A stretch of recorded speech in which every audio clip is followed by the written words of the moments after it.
Padre Celestial, una vez más te agradecemos por las grandes bendiciones que has derramado sobre nosotros. Pedimos, Señor, al estudiar tu santa palabra hoy, que tu Espíritu Santo se manifieste en este lugar. Danos claridad de pensamiento y danos la disposición de practicar lo que estudiemos. Te lo pedimos en el precioso nombre de tu Hijo, Cristo Jesús. Amén. Quiero extenderle a todos los presentes un saludo muy cordial y una bienvenida a esta reunión. También quiero extender una cordial y sincera bienvenida a todos los que están viendo este programa en pantallas de televisión a través de todo el mundo de habla hispana. Estamos muy contentos de que nos estén acompañando. El título de nuestro tema de hoy es ¿Cómo desarrollar una fe omnipotente? Y queremos empezar nuestro estudio a donde comienza la Biblia, en Génesis, el capítulo 1 y el versículo 1. Génesis, el capítulo 1 y el versículo 1. Casi ni siquiera hay que buscarlo porque lo hemos leído tantas veces y es tan bien conocido por todos. Dice allí, en el principio creó Dios los cielos y la tierra. Ahora vamos a hacernos la pregunta, ¿cómo sabemos que Dios hizo al principio los cielos y la tierra? ¿Cuántos de los presentes estuvieron allí? Yo creo que ninguno de nosotros, yo sé que ninguno de nosotros estuvimos allí. Entonces, ¿cómo podemos saber que en realidad Dios hizo los cielos y la tierra en el principio? Si lo pensamos bien, podría haber otras explicaciones posibles del origen del universo. Por ejemplo, podría haber aparecido por generación espontánea. Podría haber aparecido por la creación progresiva o por la evolución. O podría ser el resultado de una gran explosión cósmica. O aún podría ser el resultado de diseño inteligente, no necesariamente una persona, sino una energía universal que crea. Es decir, hay muchas posibles explicaciones de cómo se originó el universo. La pregunta clave es, ¿cómo podemos estar seguros nosotros de que fue Dios el que hizo este mundo o los cielos y la tierra, como dice en Génesis 1 y el versículo 1? La respuesta la tenemos en el libro de Hebreos, el capítulo 11 y el versículo 3. Hebreos, el capítulo 11 y el versículo 3. Dice allí, hablando en cuanto a la creación, lo siguiente. Por la fe creemos o entendemos haber sido constituido el universo por la palabra de Dios, de modo que lo que se ve fue hecho de lo que no se veía. ¿Cómo sabemos que lo que se ve fue hecho de lo que no se veía? Dice en Hebreos 11 y el versículo 3 que es por fe. Es decir, creemos que Dios creó los cielos y la tierra por fe. No estuvimos allí, no lo vimos, no lo oímos, no lo presenciamos, pero sabemos que es verdad porque Dios en su palabra dice que Él fue el creador del cielo y de la tierra. Es decir, creó a este mundo de la nada con su pura palabra. Este concepto se amplía en el libro de los Salmos, el capítulo 33 y el versículos 6 al 9. Salmo 33 y el versículo 6, y vamos a leer entonces el versículo 9. Dice allí lo siguiente: por la palabra de Jehová fueron hechos los cielos, y todo el ejército de ellos por el aliento de su boca, porque Él dijo y fue hecho. Él mandó y existió. Fíjense que este pasaje dice claramente cómo se originó el cielo y cómo se originó la tierra. Dice que Dios dijo y fue hecho. Dios habló y existió. No estábamos allí, pero la Biblia dice que Dios fue el que hizo los cielos y la tierra. Lo entendemos y lo aceptamos por fe, porque Dios lo dice. Creemos en su palabra, en otra forma de decirlo. Ahora hablemos un poco de la creación de Adán y Eva. Es más, vamos a hablar un momento de la prueba que Dios colocó en el huerto para Adán y Eva. Es interesante notar que Adán y Eva no vieron a Dios crear absolutamente nada. Porque los primeros 6 días, antes de que existiera Adán, él no vio obviamente la creación de nada. Y cuando Dios creó a Eva, Adán estaba dormido. Así que Adán no vio la creación de Eva tampoco. Entonces, ¿cómo podían estar seguros Adán y Eva de que Dios era su creador? Si no lo habían visto, si no lo habían presenciado, ¿cómo podían estar seguros? Sencillamente porque Dios les dijo a Adán y Eva, yo fui el creador de ustedes. Es decir, debían aceptarlo por fe, porque Dios lo dijo, debían creerlo. Pero Dios puso en el huerto un árbol para probar la fe de Adán y Eva, para ver si ellos en verdad iban a confesar que Dios era su creador. Y Dios le dijo a Adán y Eva, mire, ese árbol va a demostrar si ustedes creen que yo soy el creador o no. Si ustedes respetan mi árbol, significa que ustedes creen mi historia.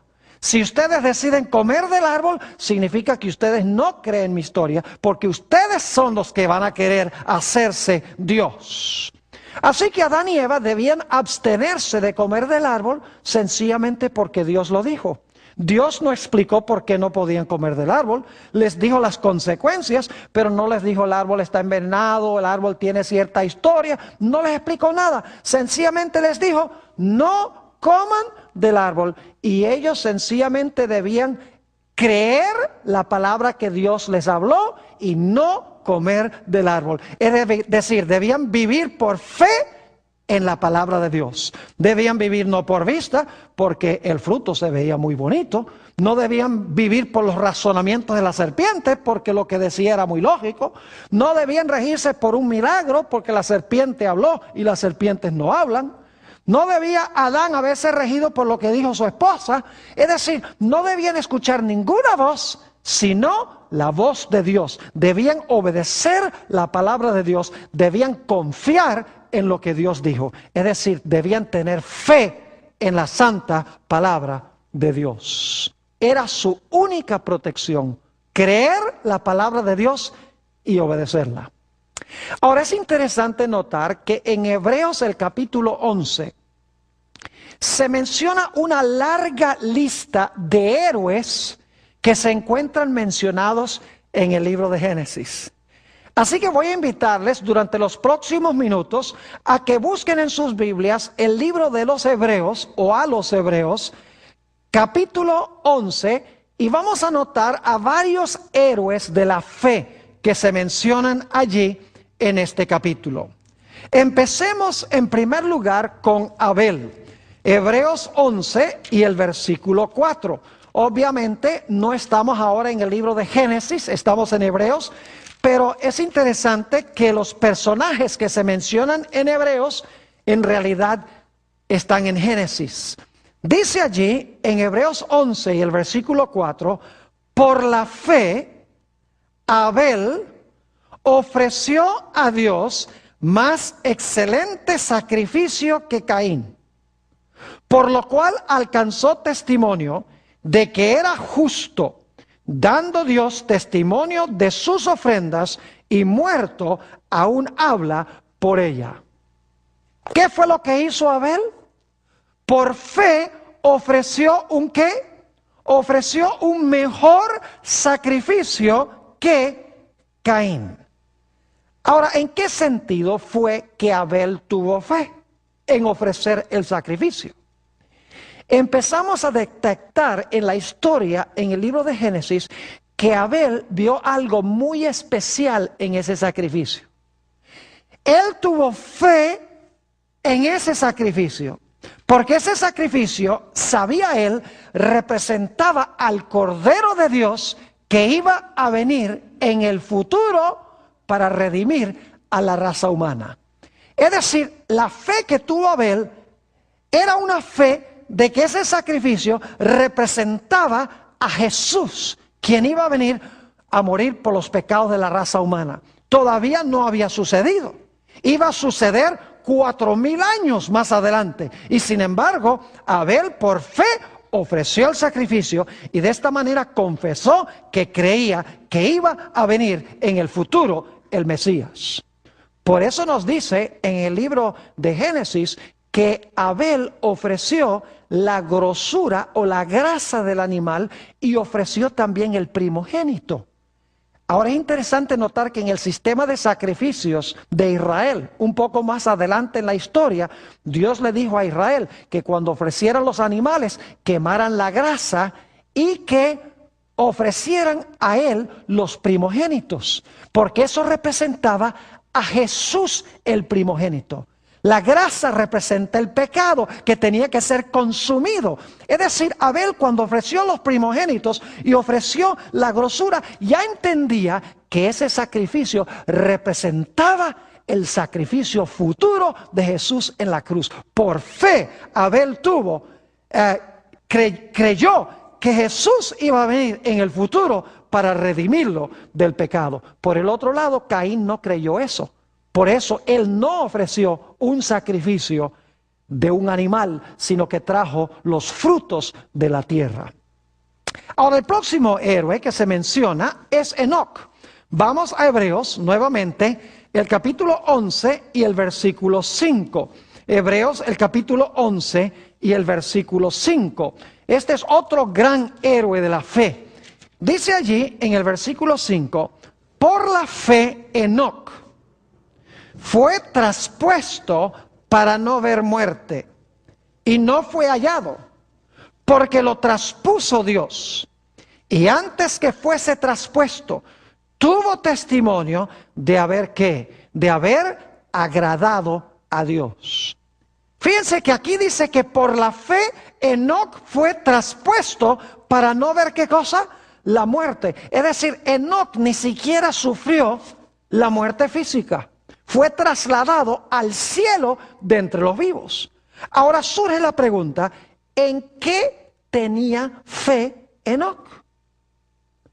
La respuesta la encontramos en Génesis el capítulo 5 y el versículo 24, donde nos dice que antes que Enoc fuese traspuesto, él caminó con Dios. Ahora, ¿en qué fue lo que tuvo Enoc fe? Cuando el texto dice que caminó con Dios y agradó a Dios, esto es una indicación de que Abel tenía su mente constantemente con el Señor en el cielo. Es decir, aunque Jehová estaba en el cielo, Enoc, su mente estaba tan cercana a Dios que él caminaba con Dios en la tierra, estando Dios en el cielo. Su mente estaba, en otras palabras, en la patria celestial. Aunque su cuerpo estaba en la tierra, aunque en la tierra cumplía sus deberes diarios, en realidad él sabía que esta tierra no era su hogar. Es más, en Hebreos 11, unos versículos más adelante, dice que todos estos héroes buscaban una ciudad cuyo creador y artífice es Dios. Y sabían que en esta tierra eran extranjeros y peregrinos que buscaban una patria, que era la patria celestial. Es decir, Enoc, su mente estaba tan identificada con Dios en el cielo, por fe, no estando allí personalmente, ni estando por vista, sino estando por fe, que finalmente Dios le dijo: Enoc, ya de nada vale que tú estés acá nada más por fe, nada más en tu mente. Yo quiero traerte acá personalmente para que sigamos caminando por la santa ciudad juntos. Es decir, Enoc tuvo fe en la patria celestial, caminó espiritualmente con Dios y Dios se lo llevó porque su mente estaba allá. Él sabía que había una patria celestial, aunque nunca la había visto con sus ojos físicos, porque Dios le dijo que había una patria celestial. No por vista, sino por fe. El siguiente versículo que quiero leer es Hebreos 11 y el versículo 6. Escuchen bien lo que dice Dios. Hebreos 11 y el versículo 6. Dice, pero sin fe es imposible agradar a Dios, porque es necesario que el que se acerca a Dios crea que le hay y que es galardonador de los que le buscan. Ahí vemos claramente la fe que tenía Enoc. Enoc agradó a Dios porque tenía fe en Dios, porque él sabía que Dios es el que galardona a sus hijos, y Dios galardonó a Enoc llevándoselo al cielo porque agradó a Dios. El siguiente ejemplo que quiero que notemos se encuentra en Hebreos 11 y el versículo 7. Es el caso de Noé, que se menciona en Génesis 6 al 9. Fíjense lo que dice allí en Hebreos 11, 7. Por la fe, Noé, cuando fue advertido por Dios acerca de cosas que aún no se veían, con temor preparó el arca en que su casa se salvase. Y por esa fe condenó al mundo y fue hecho heredero de la justicia que viene por la que viene por la fe. Pregunto, ¿tenía Noé fe? Según esto sí. ¿Su fe fue recompensada? ¿Cómo no? Ahora, yo quiero ampliar un poquito más este asunto de la fe que tenía Noé. ¿Dios le hizo un mandato a Noé, sí o no? Claro que sí, Dios le habló. ¿Qué le dijo Dios a Noé? Va a llover, constrúyeme un ¿qué? Un arca. Yo pregunto, ¿había llovido alguna vez antes del diluvio? Nunca había llovido. ¿Tenía Noé que manifestar gran fe en construir un barco en tierra seca cuando nunca había llovido? Claro que sí. Así que Dios le dio un mandato a Noé. Noé confió en lo que Dios le dijo, ¿sí o no? Claro que confió. Le dijo a Dios, yo creo lo que tú me dices. Aunque nunca ha llovido, aunque tú me dices que haga un barco en tierra seca, parece absurdo, pero si tú has dicho, yo tengo confianza y creo lo que tú dices. Y luego yo pregunto, ¿la fe de Noé se vio en acción? Claro que sí. No solamente le habló Dios en su palabra, no solamente creyó y confió en lo que Dios le dijo, sino que nos dice el texto que Noé actuó a base de lo que Dios le dijo. Es decir, la fe es confiar en Dios, es creer lo que Dios dice, suficientemente como para hacer lo que Dios nos dice. Ahora tenemos otro ejemplo de Génesis que se menciona en Hebreos el capítulo 11. El versículo 8 de Hebreos 11 habla de otro héroe y ese héroe fue Abraham. Dice en el versículo 8 de Hebreos 11, por la fe, Abraham siendo llamado, obedeció para salir al lugar que había de recibir como herencia. Y salió sin saber qué, sin saber a dónde iba. Dios le dio un mandato a Abraham, ¿sí o no? Claro, le dijo, Abraham, yo quiero que tú salgas. No te voy a decir para dónde vas a salir, pero sí te digo que salgas. Pregunto, ¿confió Abraham en lo que Dios le dijo? Claro que sí. Él dijo, si tú me dices que lo haga, yo creo lo que tú me estás diciendo. Pregunto, ¿Abraham actuó a base de lo que Dios le dijo? ¿Cómo no? Él dijo, Sara, empieza a empacar, porque nos vamos. Y Sara dice, ¿para dónde vamos? Él dice, yo no sé. Dios sencillamente habló y yo confío en lo que Dios dice y vamos a salir, vamos a actuar, vamos a obedecer la palabra. Es decir, la fe es creer lo que Dios dice y es hacer lo que Dios dice, cueste lo que cueste. ¿Saben ustedes que a veces Abraham vivía por vista, no por fe? Una vez descendió a Egipto Y cuando vio a Faraón, dijo, no, Faraón va a pensar que Sara es mi esposa, y entonces la va a tomar y me va a matar a mí. Así que Abraham dice, yo lo que voy a hacer es decir que es mi hermana, para salvarme yo. Una falta de fe. Le pasó también con Abimelech, el rey de Gerar. Le dijo, no, no, es mi hermana. Y Abimelech dijo, ¿por qué no me dijiste que era tu esposa, además de ser tu hermana?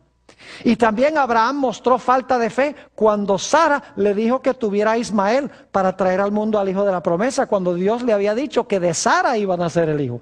Es decir, que a veces Abraham, el padre de la fe, vivía también por vista. Y mucha gente hoy en día también vive por vista, desconfía de lo que Dios les dice.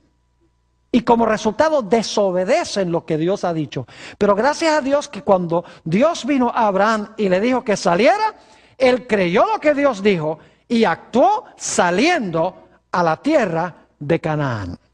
Siguiente ejemplo que quiero dar, lo encontramos en Hebreos 11 y el versículo 11 y 12. Hebreos 11 y el versículo 11 y 12. Aquí está hablando de la esposa de Abraham. Ahora imagínense ustedes que cuando pasa esto, Sara tiene 89 años y Abraham tiene 99. Creo que estaban más allá de la edad de tener hijos. Ahora fíjense lo que dice en los versículos 11 y 12. Por la fe también la misma Sara, siendo estéril, recibió fuerza para concebir y dio a luz aún fuera del tiempo de la edad. ¿Y por qué fue? Porque creyó que era fiel quien lo había prometido. Por lo cual también de uno y de ese ya casi muerto salieron como las estrellas del cielo en multitud y como la arena innumerable que está a la orilla del mar. Dios le dice a Abraham y a Sara van a tener un hijo. Sara tiene 89 y Abraham tiene 99. Y empiezan a decir, ¿sí será verdad que se puede cumplir lo que Dios ha dicho? ¿Sí podemos confiar en lo que dice Dios? Al principio tuvieron a Ismael, desconfiaron de lo que Dios dijo. Pero luego llegó el momento en que Sara le dijo a Abraham, oye Abraham, tal vez deberíamos entonces tener relaciones sexuales. Porque Dios dijo que vamos a tener un hijo. Entonces vamos a actuar y vamos a tener relaciones. Y Dios se va a encargar de las consecuencias. Yo pregunto, ¿creyeron a Dios? ¿Cómo no? ¿Actuaron a base de lo que Dios les dijo? ¿Cómo no? Y Dios recompensó la fe que ellos tenían, ¿sí o no? Claro que sí. Dios les dio a Isaac. Nuevamente encontramos que Dios habla. Abraham y Sara creen lo que Dios habla. Y Abraham y Sara actúan a base de lo que Dios ha dicho. Es decir, la fe es creer en la palabra de Dios y hacer lo que Dios dice, cueste lo que cueste. Sencillamente es creer y obedecer la palabra de Dios. Tenemos otro ejemplo. Este también es de Abraham. Volviendo otra vez a Hebreos, el capítulo 11. Vamos a leer los versículos 17 al 19. Hebreos 11, 17 al 19. Aquí esto está sucediendo ya al final de la vida de Abraham. Y dice, por la fe Abraham, cuando fue probado, ofreció a Isaac. Y el que había recibido las promesas ofrecía su unigénito, habiéndosele dicho, en Isaac te será llamada descendencia, pensando que Dios es poderoso para levantar aún de entre los muertos, de donde en sentido figurado también le volvió a recibir. Imagínense que Dios le había dicho a Abraham, mira, vas a tener un hijo en tu vejez, y le dijo lo mismo a Sara, y ellos creen a Dios, tienen relaciones sexuales, el hijo Isaac nace, es el hijo de la promesa, y ahora Dios le dice a Abraham, yo quiero que tú me tomes a ese hijo de la promesa y lo lleves y me lo sacrifiques en un monte. Imagínense, tiene que haber exigido una fe extraordinaria para que Abraham hiciera lo que Dios le decía. Fíjense nuevamente que Dios le da un mandato a Abraham, Dios le habla a Abraham. Abraham cree y confía en lo que Dios dice. Y por lo tanto se levanta muy temprano, toma a su hijo Isaac y lo lleva allá a la montaña, a donde Dios lo había mandado a sacrificar a su hijo. Noten nuevamente que Dios habla, Abraham cree y luego Abraham actúa a base de lo que Dios ha dicho. Ahora escuchen bien, Abraham podría haberse guiado por sus emociones. Podría haber dicho, ay no, yo quiero mucho a Isaac, yo no puedo sacrificar a mi hijo. Podría haber actuado a base de razonamientos. Podría haber dicho, no, eso no es la voz de Dios. Dios no me va a mandar a matar a mi hijo, si es el de la promesa. Podría haber razonado. Podría Abraham haber despertado a su esposa y escuchado la voz de Sara. No, ¿cómo se te ocurre que vas a sacrificar a tu hijo? El hijo de la promesa. No puedes hacer eso. Podría haber pensado, bueno, Dios dice no matarás, así que Dios no me va a mandar a matar a mi propio hijo. Podría haber razonado, podría haber actuado a base de sus emociones, a base de lo que le decía Sara. Pero Abraham no vivía por vista, ni por emoción, ni por razonamiento. Abraham vivía por toda palabra que salía de la boca de Dios. Y cuando Dios habló, él creyó a Dios, se levantó y llevó a su hijo para sacrificarlo. ¿Están entendiendo un poco mejor lo que es la fe? Sencillamente la fe significa que cuando Dios habla, nosotros confiamos y creemos en lo que Dios dice. Y lo creemos de tal manera que hacemos lo que Dios nos pide, sencillamente. Ahora, hay un par de ejemplos más que quiero que notemos. Hebreos el capítulo 11 y el versículo 20. Hebreos el capítulo 11 y el versículo 20. Dice allí, por la fe bendijo Isaac a Jacob y a Esaú respecto a cosas venideras. ¿Recuerdan ustedes que cuando nacieron Jacob y Esaú, hubo una profecía que decía que el mayor serviría al menor? Ahora, en ese momento no se sabía cómo iba a pasar eso. Pero nos dice la profecía que Isaac habló esas palabras y dijo que iba a suceder porque Dios había explicado que eso era lo que iba a suceder. Y yo pregunto, ¿Isaac bendijo a Jacob con la primogenitura? ¿Cómo no? Le dio también una bendición a Esaú, aunque no fue la bendición de la primogenitura. Claro que sí, porque tenía fe en que Dios había mandado que Jacob iba a recibir la primogenitura y Esaú, aunque iba a recibir una bendición, no iba a recibir la primogenitura. Es decir, a Isaac se le permitió ver el futuro de sus dos hijos por fe, aunque no lo veía en ese momento. Noten Hebreos el capítulo 11 y el versículo 22. Hebreos 11, 22. Este es el último ejemplo que vamos a tomar de Génesis. Y luego quiero darles algunos ejemplos adicionales de la Biblia para que entendamos un poquito mejor lo que es este asunto de la fe. Cómo desarrollar una fe omnipotente. Noten lo que dice nuevamente Hebreos el capítulo 11 y el versículo 22. Por la fe José, al morir, mencionó la salida de los hijos de Israel y dio mandamiento acerca de sus ¿qué? Acerca de sus huesos. Imagínense que José, centenares de años antes de que Israel salga de Egipto, él está profetizando que Israel va a salir de Egipto. Y es más, está diciéndole al pueblo, cuando salgan de Egipto, lleven mis huesos con ustedes a Canaán. ¿Cómo sabía José que el pueblo iba a salir de Egipto? Muy sencillo. En Génesis 15, 400 años antes del Éxodo, Dios le había dicho a Abraham que el pueblo de Israel iba a estar en Egipto. Iban a servir a los egipcios 400 años.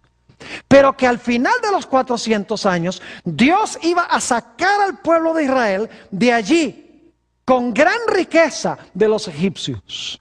Es decir, que la profecía se le dio a Abraham 400 años antes que sucediera, y Abraham lo creyó.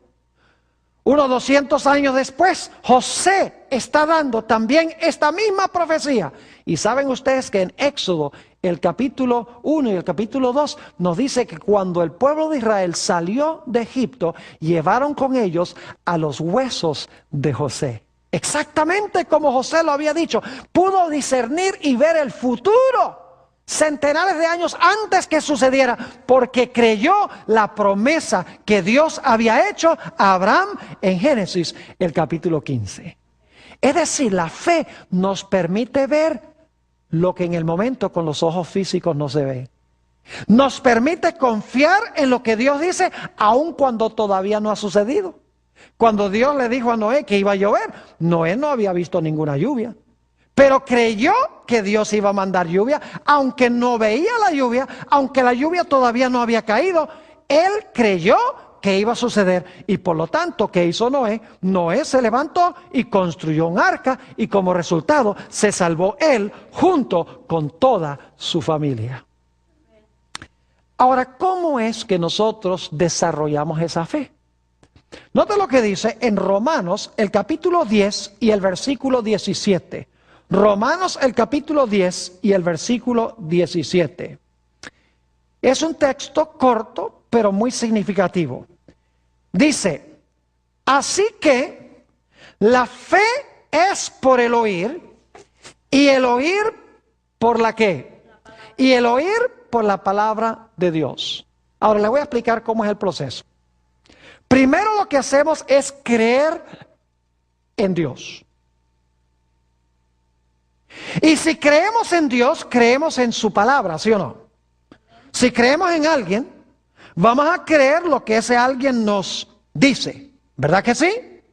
Ahora, ¿por qué creemos en alguien? ¿Por qué creemos en lo que nos dice alguien? Sencillamente porque le conocemos. ¿No es así? ¿Y cómo llegamos a conocerlo? Pasando tiempo con él. Ahora fíjense cómo es el proceso. El proceso es que primero creo en alguien. Creo en ese alguien y lo que me dice. Porque si creo en él, creo lo que me dice. Creo en lo que me dice porque lo conozco. Y lo conozco porque he pasado ¿qué cosa? Porque he pasado tiempo con él o con ella. Por eso es que Abraham, por eso es que Noé, por eso es que todos estos héroes creían lo que Dios decía, porque conocían a Dios, porque habían pasado tiempo con Dios, habían hablado con Dios, habían estudiado la palabra de Dios, por eso confiaban en Él, porque lo conocían. Es decir, para desarrollar fe tenemos que creer en lo que dice Dios, porque creemos en Él, porque lo conocemos a Él. Déjenme darles un ejemplo para que podamos entender lo que estoy diciendo. Supongamos que ustedes están caminando por la calle y viene una persona y le dice, oiga señor, por favor me prestan $1,000, yo se los pago mañana. ¿Cuántos de ustedes le prestarían los $1,000 si nunca lo han visto en la vida? Les apuesto que ni uno solo le presta los $1,000. ¿Verdad que no? ¿Por qué no se lo prestan? Está prometiendo, está dando su palabra, y doy mi palabra, mañana te lo pago. ¿Por qué si ustedes no le prestan los $1,000? Oh, porque no lo conocen. ¿Y por qué es que no lo conocen? Porque no han pasado tiempo con él. Y ustedes no saben si pueden confiar en lo que él dice. Pero ahora supongamos que ustedes tuvieran el dinero y que el pastor Bor viniera en la calle y le dijera, hermana, por favor usted podría prestarme $1,000. ¿Creen que la hermana me prestaría los $1,000? Claro que sí. Pues al pastor Bor yo le puedo prestar los $1,000 porque al pastor Bor yo lo conozco. Y como lo conozco, yo sé que puedo confiar en lo que él dice. Es decir, para confiar en la palabra de Dios tenemos que confiar en Dios. Y para confiar en Dios tenemos que haber pasado tiempo con Él y tenemos que conocerlo. Ahora, permítame darles algunos ejemplos en el Nuevo Testamento para que veamos cómo funciona esto. Los discípulos habían estado en el mar de Galilea pescando toda la noche y no habían pescado ni un resfriado. Nada. Ni un solo pescadito habían sacado. La próxima mañana se encuentran con Jesús en la ribera. Y Jesús se monta en el barco y le dice a Pedro, le dice a San Pedro, mira, vamos con el barco a alta mar. Y entonces Jesús le dice algo muy raro al apóstol Pedro. Fíjese que Jesús era carpintero y Pedro era pescador. Aquí hay un carpintero diciéndole algo muy raro a un pescador. Fíjese lo que dice Lucas 5 y el versículo 5. Dice, cuando terminó de hablar, dijo a Simón, boga mar adentro y echad vuestras redes para pescar. Ahora escuchen la respuesta de Simón. Respondiendo Simón le dijo, maestro, toda la noche hemos estado trabajando y nada hemos pescado. Pero ahora escuchen, mas en tu palabra echaré la red. Fíjense lo que dice Pedro. Lo que tú me estás pidiendo es que ridículo. No tiene sentido. Porque yo soy pescador, yo sé cuándo pescar y dónde pescar. Y de día no se pesca, porque los peces ven la red. Pero si tú me dices que lo haga, yo confío en lo que tú me dices y estoy dispuesto a echar la red.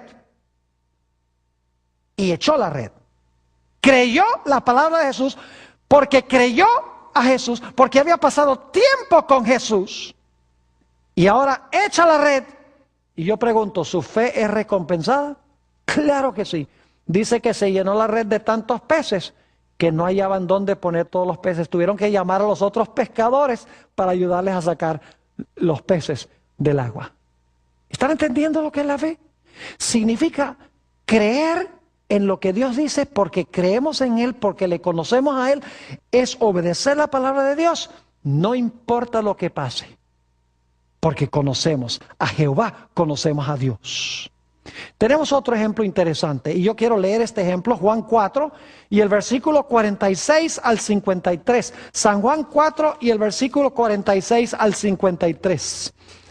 Dice aquí, vino pues Jesús otra vez a Caná de Galilea, donde había convertido el agua en vino. Y había en Capernaum un oficial del rey, cuyo hijo estaba enfermo. Cuando oyó que Jesús había llegado de Judea a Galilea, vino y le rogó que descendiese y sanase a su hijo, que estaba a punto de morir. Pueden imaginarse la escena. Este padre angustiado, el hijo está por morir. El padre está en Caná y el hijo está en Capernaum. Sigue diciendo. Entonces Jesús le dijo, si no viereis señales y prodigios, no creeréis. Es decir, este hombre dice, bueno, si sanas a mi hijo, yo voy a creer en ti. Pero Jesús ahora le va a enseñar que debe creer en él antes de que sane a su hijo. Note lo que sigue diciendo. El oficial del rey le dijo, Señor, desciende antes que mi hijo muera. Jesús le dijo, ve, tu hijo vive. Y el hombre, ¿qué? Escuchen esto. Y el hombre creyó la palabra que Jesús le dijo y se fue. Sin ver el sanamiento del hijo, que dice, creyó que la palabra que le habló Jesús. Dice, cuando ya él descendía, sus siervos salieron a recibirle y le dieron nuevas diciendo, tu hijo vive. Entonces él les preguntó a qué hora había comenzado a estar mejor. Y le dijeron, y esta traducción no es correcta, dice ayer a las 7. En realidad en el griego dice a la hora séptima ayer. La hora séptima en la Biblia es a la 1 de la tarde. Es decir, Jesús lo había sanado al hijo el día anterior a la 1 de la tarde. Así que le dijeron ayer a las 7. Le dejó la fiebre. El padre entonces entendió que aquella era la hora en que Jesús le había dicho, tu hijo vive, y creyó él con toda su ¿qué? Con toda su familia. Ahora, ¿saben lo que es interesante en cuanto a esta historia? Caná no está muy lejos de Capernaum. En Caná estaba el padre y en Capernaum estaba el hijo. Ese hombre podría fácilmente haberse ido a la casa inmediatamente a la 1 de la tarde creyendo que Jesús había sanado a su hijo, pero dice, bueno, vamos a ver, porque ver es creer. Pero ¿saben algo? Ese hombre ni siquiera se angustió por llegar a su casa, porque él sabía que Jesús había dicho que su hijo estaba sanado y creyó lo que Jesús dijo sin verlo. Y cuando llegó al siguiente día y preguntó, los siervos le dijeron, no, si él fue sanado ayer a tal hora. Y el hombre dice, esa fue la hora en que Jesús dijo por su palabra que se iba a sanar. Es decir, el hombre ni siquiera sintió premura de llegar a la casa. Disfrutó de su viaje a la casa, oliendo las flores y disfrutando el paisaje. Ahora, es interesante un comentario que encontramos en el libro El deseado de todas las gentes, página 171. Es una biografía sobre el Señor Jesús. Es la biografía más extraordinaria que jamás se haya escrito en cuanto a Jesús. Y yo quiero leer un comentario en cuanto a esta historia. Dice aquí, el noble, es decir, el padre de este niño, quería ver el cumplimiento de su oración antes de creer. Cuando llegó a donde Jesús, dice, muéstrame el cumplimiento, entonces voy a creer. Ver para creer. Ahora escuchen.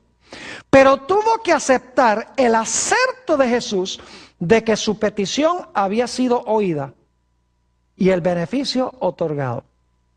También nosotros tenemos que aprender esta lección. Nuestra fe en Cristo no debe estribar en que veamos o sintamos que Él nos oye. Debemos confiar en sus promesas. Cuando acudimos a Él con fe, toda petición alcanza el corazón de Dios. Cuando hemos pedido su bendición, debemos creer que la recibimos y agradecerle de que la hemos recibido. Es decir, antes de recibirla, debemos creer que la recibimos. Dice, luego debemos atender nuestros deberes, seguros de que la bendición se realizará cuando más la necesitemos. Cuando hayamos aprendido a hacer esto, sabremos que nuestras oraciones son contestadas. El mundo dice, ver es creer, pero Dios dice, creer es ver. Si creemos, vemos lo que la gente normal, común y corriente no ve. Este padre, cuando Jesús le dijo, tu hijo está sano, él no tuvo que verlo. Él creyó la palabra de Jesús y se fue de paseo, de regreso a la casa, durmió bien y el siguiente día completó el viaje. Algo extraordinario. Creer en la palabra de Dios, eso es lo que significa tener fe. Y saben, hay un ejemplo en los evangelios a donde viene un centurión a Jesús y le dice, mi hijo está gravemente enfermo. Quiero que por favor sanes a mi hijo. Y Jesús le dice, bueno, ok, vamos a tu casa. Y el centurión le dice, no es necesario. No es necesario que tú vengas a mi casa. Di la palabra y mi hijo sanará. Imagínese un centurión romano que no era ni judío.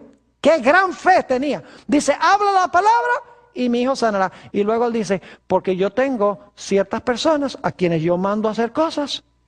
Y yo le digo a este, ve allá, y al otro le digo, ve allá, y ellos hacen lo que yo digo. Así que le está diciendo a Jesús, tú sencillamente di la palabra, y tus emisarios van a hacer lo que tú les mandes. ¿Y saben quiénes eran los emisarios de Jesús? ¿Saben cómo Jesús hacía sus milagros?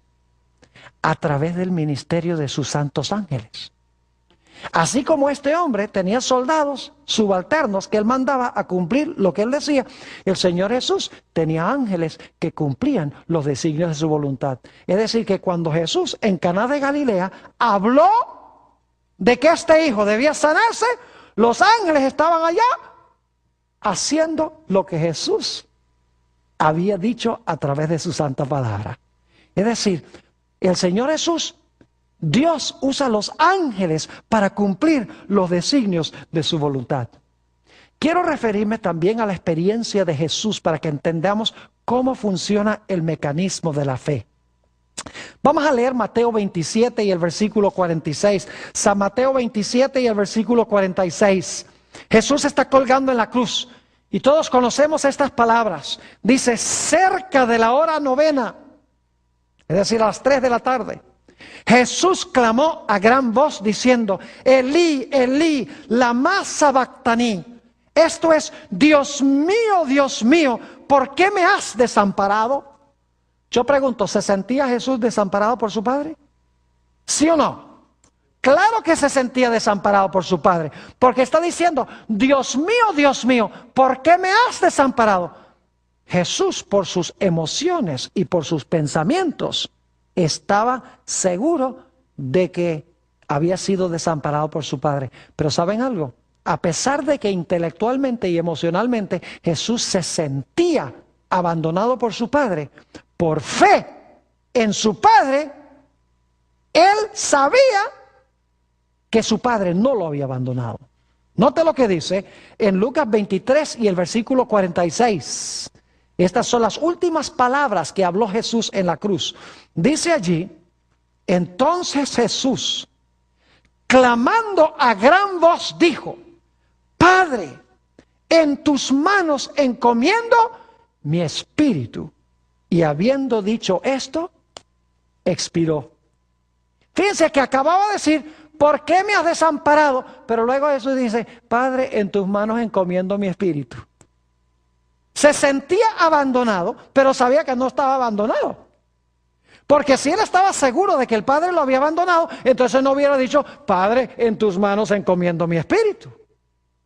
¿Cómo entendemos este asunto de que Jesús se siente desamparado de su Padre, pero luego dice, no estoy desamparado, Padre, en tus manos encomiendo mi espíritu? ¿Cómo entendemos esto? Muy sencillo. Jesús no se regía por emociones y sentimientos. Jesús no se regía por sus pensamientos. Jesús se guiaba única y exclusivamente por las promesas que le había hecho su Padre. Aunque se sentía abandonado, sabía que no estaba abandonado porque su Padre le había dicho que iba a estar con él. Y lo aceptó por fe, aunque no sentía la realidad de que el Padre estaba con él. Nuevamente, en el deseado de todas las gentes, la página 704, tenemos este comentario sobre esta experiencia de Jesús. Dice allí, entre las terribles tinieblas, aparentemente abandonado de Dios, Cristo había apurado las últimas heces de la copa de la desgracia humana. En esas terribles horas, ahora escuchen, en esas terribles horas había confiado en la evidencia que antes recibiera de que era aceptado de su Padre. Conocía el carácter de su Padre. Vea que conocía a su Padre. Comprendía su justicia, su misericordia y su gran amor. Por la fe, confió en aquel a quien había sido siempre su placer obedecer. Y mientras sumiso se confiaba a Dios, desapareció la sensación de haber perdido el favor de su Padre. Por la fe, Cristo venció. Fíjense qué interesante este comentario. Un comentario profundo de lo que pasó con Jesús. Se sentía desamparado, pero su Padre le dijo, no te voy a desamparar. Jesús no se guiaba por los que sentía, sino por las promesas que su Padre le había hecho. Por eso podía decir, ¿por qué me has desamparado? Y luego decir, en tus manos encomiendo mi espíritu. Jesús vivía confiado en su Padre porque conocía a su Padre, porque había pasado tiempo durante su ministerio con su Padre. Es decir, la fe se desarrolla oyendo la palabra de Dios, conociendo a Dios, obedeciendo a Dios, porque lo conocemos y creemos y confiamos en Él. Me hace pensar de la experiencia de los 3 jóvenes en el horno de fuego en los días de Nabucodonosor. ¿Recuerdan eso? Imagínense que uno vaya a ser incinerado. Terrible. ¿Saben ustedes cómo estos jóvenes estuvieron dispuestos de pararse allí y decir, nosotros no nos vamos a inclinar ante tu imagen, aunque nos incineres en ese horno? ¿Saben lo que reclamaron esos 3 jóvenes? Reclamaron una promesa bíblica. Noten Isaías 43 y el versículo 2. Ellos conocían esta promesa porque Isaías escribió antes de esta experiencia. Dice en Isaías 43, 2. Cuando pases por las aguas, yo estaré contigo. Y si por los ríos, no te anegarán. Cuando pases, ahora escuchen, cuando pases por el fuego, no te quemarás, ni la llama arderá en él. Es decir, estos tres jóvenes, aunque veían el horno, sentían el calor, no vivían por sus sentidos, ni por su vista, ni por sus oídos, ni por nada. Sencillamente dijeron, hay una promesa de Dios de que el fuego no nos va a quemar. Y nosotros conocemos a Dios, creemos en Él, confiamos en su palabra y vamos a obedecerle. No vamos a obedecer al rey. ¿Están entendiendo lo que está pasando aquí? ¿Saben que pronto esta experiencia se va a repetir de nuevo a nivel mundial con todo el pueblo de Dios? Porque el libro de Apocalipsis dice que la bestia, de quien hemos hablado ya, va a levantar su imagen. Y va a mandar a todos a que adoren la imagen de la bestia. Y cualquiera que no adore la imagen de la bestia sea muerto. La misma experiencia de Daniel 3. ¿Qué tendremos que hacer entonces nosotros? Nosotros tendremos que confiar implícitamente en las promesas de Dios. Es decir, tenemos que asimilar las promesas, tenemos que llenar nuestras mentes con las promesas de Dios, tenemos que pasar tiempo con Él, tenemos que orar, tenemos que llegar a conocerle personalmente para que cuando venga la crisis no vivamos por vista, ni por emociones, ni por pensamientos, ni por lo que dicen los demás, sino por toda palabra que sale de la boca de Dios. Ahora, no quiero terminar esta presentación sin mencionar algunas cosas que van a pasar al final de la historia.